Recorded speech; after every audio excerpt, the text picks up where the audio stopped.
Hey guys, welcome back. In today's video, I will be working on this really super hopeless looking piece of furniture.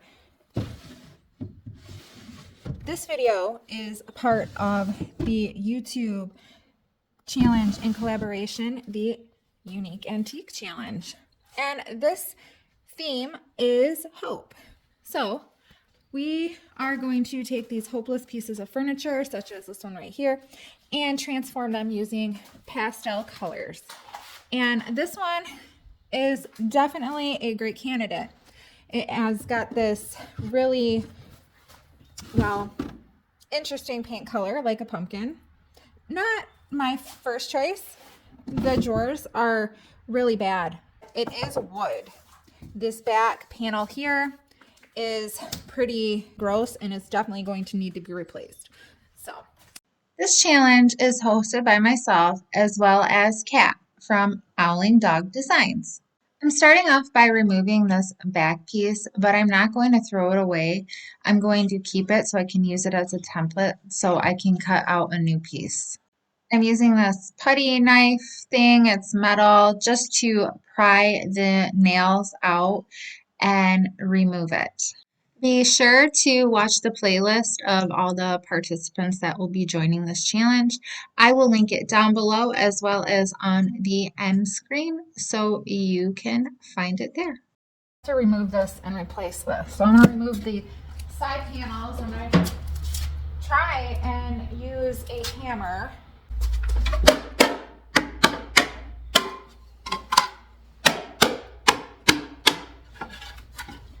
Okay, that was so much easier than I thought it was going to be. So, good news. I'm going to save this piece for now so I can use it as a template when I cut my new bottom. Halloween dresser, that's what we're going to call this one. I'm using this serious disinfectant product and I'm cleaning the whole entire thing really, really well. There's a pretty decent sized crack right here and right here. It's almost going all the way through. So I'm going to try and squeeze some glue in there and get that taken care of. I really definitely don't want that to split the rest of the way. Then I'd have to make a whole entire new side of the drawer and I really don't want to do that.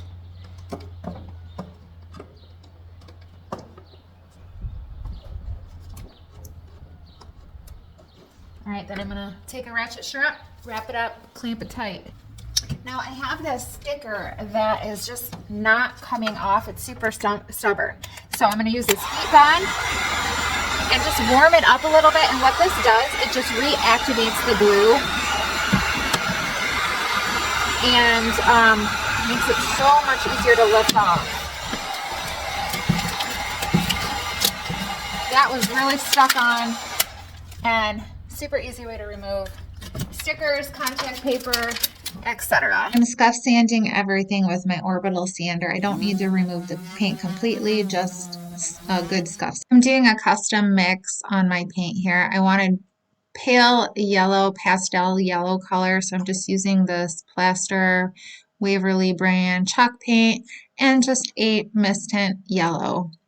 I just keep mixing it until I get a pale pastel yellow color that I am liking. I added my first coat, and when that was completely dry, I did my second coat. At this point, I wasn't really sure how I felt about the color that I had custom mixed. I'm using a Bondo product to fill the existing holes because I will be adding new drawer pulls.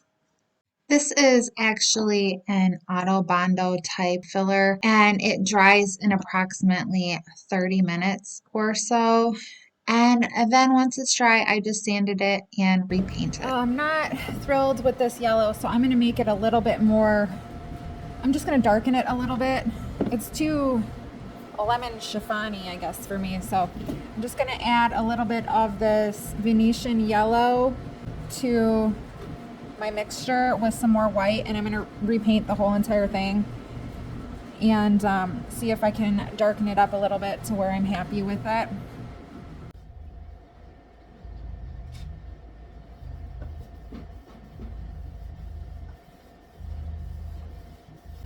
Definitely like this better. It's more of like a vintage yellow versus like an Easter egg yellow. I'm going to be hand painting a pattern on the front, and I'm just using a piece of chalk. This is actually the kids' sidewalk chalk, and I'm just using this to sketch out the design that I want.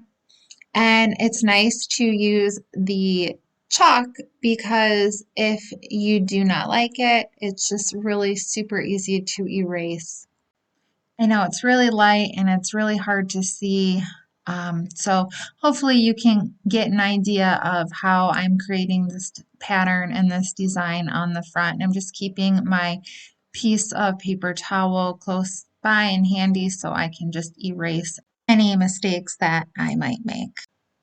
I'm taking an artist paintbrush and just some white chalk paint, and I'm kind of going in like a V motion just with the tip of my paintbrush and going in a downward motion for most of the time. And then when I get to about the middle of a curve, I change my direction of my V pattern.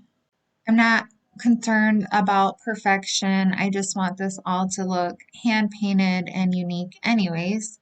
So that is the goal here. At this point, I can really start to see everything come together, and I'm really happy with it so far. And I'm glad I gave this piece a chance because I can tell you right now, this almost became a piece of firewood. So I'm really grateful that this challenge came around and it gave me motivation to work on this dresser. Going around the curves, it was a little bit harder to get that V pattern.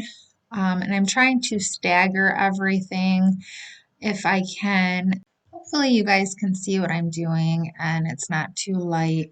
The white was very hard to see up against that pale pastel yellow color. I'm going to speed through this process really quick and just enjoy some satisfying hand painting.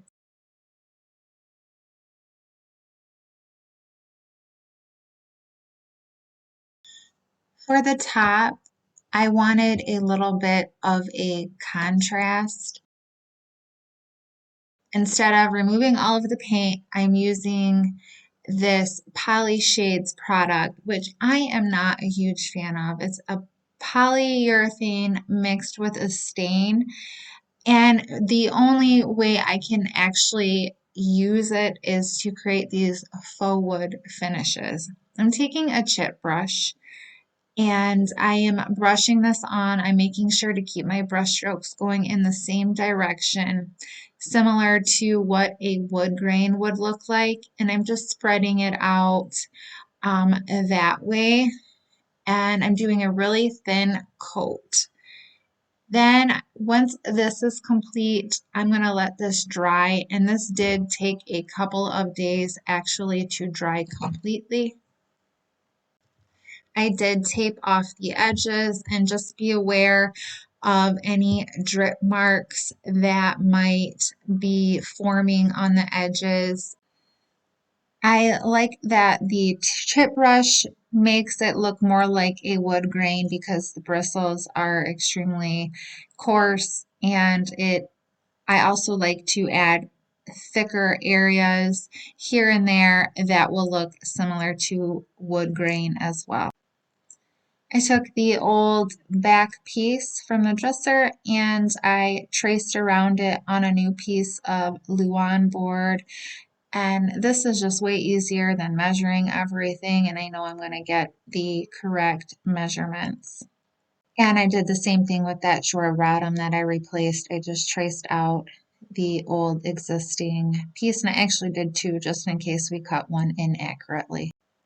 And then I'm using this Varathane triple thick polyurethane to seal the whole entire piece. And oh my goodness, we're getting so close to being done.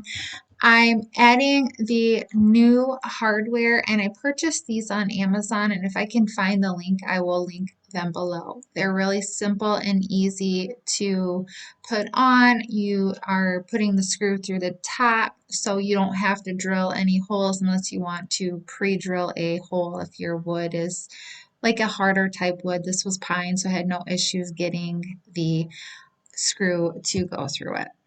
And then I had my hubby help me cut out the wood with the table saw. And it's a good thing that we cut the two different pieces of the drawer bottoms because one was off just a tad and I was having a little bit of a difficulty putting it back together, but once I switched out my bottom piece of wood, it went in just fine. I just used the existing staples that were already in the sides and just fit them right back into the holes that they came out of. And I added a little bit of wood glue to keep everything secure and tight. Then my hubby helped me cut the back piece, which I'm so grateful for because I am terrified of anything that might possibly chop my fingers off. I used this weathered oak stain for the back piece just to make it look a little bit nicer.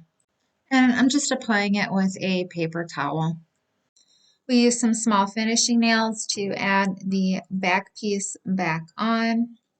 I had to sand the edges of the Luan board just a little bit to get it to fit in there, but it was almost a perfect fit. So that was really awesome and worked out really well. I took a 120 grit sandpaper and I lightly sanded the surface of that poly shades, and then I took some Waverly brand brown antiquing wax and I liberally applied that to the top just to give it more of a matte finish and to give it more of an opaque look. So let's have a quick look at the final piece before we check out the final reveal. And here it is, you guys. Let me know what you think down in the comments. Did I successfully save this hopeless stressor? How do you feel about this pastel yellow? Thank you guys so much for watching. Please remember to check out the playlist. I will have it linked again below and on the end screen. Check out all the amazing participants that will be joining this challenge. I hope you all have a fantastic day. Thanks again, you guys. Bye.